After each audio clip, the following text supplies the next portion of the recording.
C'est le Radio Cote et son électron libre sur le 104.8, l'émission déjantée du mercredi soir. Alors, monte le son. Yo tout le monde, c'est Squeezie et aujourd'hui on va faire un trade sur les histoires d'horreur. Lol, je déconne. Bon, aujourd'hui les petits gars, on va continuer à parler mode, mais on va se focaliser sur les modes d'avant, c'est-à-dire sur des tendances qui ont eu lieu pendant un certain temps et qui maintenant n'existent plus vraiment, en tout cas qui ont fortement diminué. Alors on a tous déjà acheté un vêtement ou un objet à un moment dans notre vie, juste parce que tout le monde en avait un quand on était jeune et en quête d'identité. Et maintenant, ce même vêtement, il prend la poussière dans le fond de notre armoire. Je vous vois là, tous ceux qui ont des pulls Franklin et Marshall froissés que vous mettrez plus jamais. Vous vous en rappelez ou pas ? Ouais, de ouf. J'ai Bonne encore époque. C'est les t-shirts de teuf maintenant. Les pulls Ouais, de teuf. voilà. Ouais, je me rappelle, on suppliait nos darons pour qu'elles nous achètent ces pulls à 50 balles l'unité. On se faisait encore bien avoir par le système. Mais bon, c'est assez facile de dire ça après coup, parce que comment est-ce qu'on pouvait savoir à l'époque que maintenant, c'était des modes qui n'allaient pas du tout durer. C'est juste impossible, tout le monde juste se ruait dessus, on avait tous envie. Je me rappelle même qu'à un moment, quand je disais à ma mère, est-ce qu'on peut aller acheter des pulls Franklin et Marshall, elle me disait qu'elle ne savait pas où en trouver. Je ne sais pas si ça vous arrivait aussi, mais donc perso, ça me donnait un peu une impression de rareté, donc ça me donnait encore plus envie d'acheter le produit. En vrai, c'est peut-être une stratégie diabolique de l'entreprise pour donner plus de valeur à son produit et en faire quelque chose de difficile à atteindre afin de donner au consommateur un sentiment de supériorité sociale et donc augmenter ses ventes. À méditer. Bon, je m'égare un peu. Alors, j'ai parlé de Franklin Marshall, mais il y en a d'autres. Les modes de pull super dry, c'était aussi le feu pendant tout un moment. Alors, petite anecdote à ce propos, donc dans mon école secondaire, le CCRO, le Chris Roy, RPZ, en 3e humanité, on partait en voyage de ski ensemble à La Plagne. Et pour l'occasion, les profs avaient décidé de faire un pull. Merveilleuse idée, n'est-ce pas ? Et devinez sur quelle marque ils se sont basés pour faire le pull ? Super dry, évidemment. Donc, ça ressemblait super fort à un pull de la marque, sauf qu'au lieu d'être écrit super dry, il était mis genre super ski, La Plagne, je sais pas quoi. Le problème, c'est que c'était dégueulasse. Le rendu final donnait ultra mal, ils avaient pris une police ignoble et des couleurs que même des iguales n'oseraient pas utiliser, pour vous dire. Bref, c'est un peu pour vous montrer l'ampleur de la tendance à l'époque, quoi.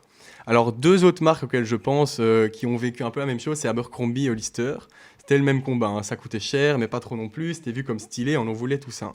Et puis eux là où ils étaient bons, c'était en termes de marketing, pardon.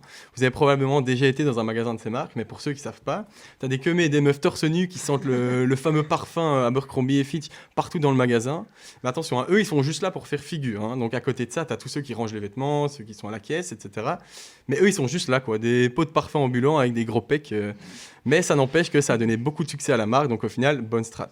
À moins que tout ça ne soit une stratégie ultra réfléchie de la part de l'entreprise pour créer un sentiment d'être en bonne santé quand tu portes du Abercrombie, et donc attirer un maximum de naïfs qui pensent qu'acheter du Abercrombie va leur donner une meilleure image sociale. Et ouais les gars, vous n'avez pas pensé à celle-là. Alors, est-ce qu'il y en a ici qui ont déjà eu des golas ? Bon, c'est des chaussures de mec, mais je ne sais pas si vous avez déjà eu des golas. Alors, on me dit dans la studio qu'il y en a plein qui en ont eu. Donc, ces fameuses chaussures extrêmement stylées qu'on avait tous. Il y a eu encore les Feiyu. Je sais pas si ça vous dit quelque chose. Les Feiyu, c'était aussi des trucs de mecs, mais je me rappelle quand j'étais en primaire et début de secondaire, je comparais mes Feiyu avec celles des autres. C'était trop là-bas, genre, ouais, les miennes sont plus stylées que les tiennes, donc je suis un mec super cool et tout. Serait-ce encore là un plan monté de toutes pièces de l'entreprise pour créer un sentiment d'appartenance sociale à ceux qui achètent des Feiyu et ainsi augmenter le nombre de consommateurs ? La question mérite encore d'être posée.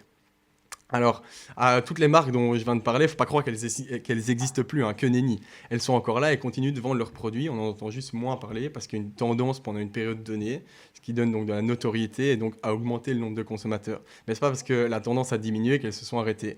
Gola, ils vendent toujours leurs chaussures ultra stylées. Franklin Marshall, ils font toujours des pulls. Superdry, ils sont encore ultra actifs et même plutôt balèzes dans l'industrie du textile. Il faut savoir que quand notre génération a connu la marque, en fait, Superdry venait de se lancer. C'est d'ailleurs pour ça qu'à l'époque, c'était surtout les pulls qu'on convoitait parce qu'ils n'avaient pas du tout étendu leur gamme de produits, donc il n'y avait pas grand-chose d'autre. Et puis Abercrombie et Hollister, eux aussi, ils sont toujours là, mais ils sont en déclin continu depuis quand même pas mal d'années. Par contre, Feiyu, j'ai quand même été voir sur leur site, et en fait, les chaussures, elles sont carrément dégueulasses. C'était vraiment un phénomène de mode. Plus jamais j'achèterais des pompes comme ça. J'aurais aussi pu parler de la mode des coupes de cheveux palmiers. Là, vous voyez, être rasé sur les côtés et le reste des veuches sous forme de couette. Mais je pense qu'on a simplement eu à faire une erreur dans la matrice, une sorte de bug du système et que ça aurait juste dû jamais arriver. Alors, avant que je me fasse couper le micro par Francis, j'aurais une dernière question. Pour vous, quelle sera la prochaine marque qui tombera dans l'oubli ?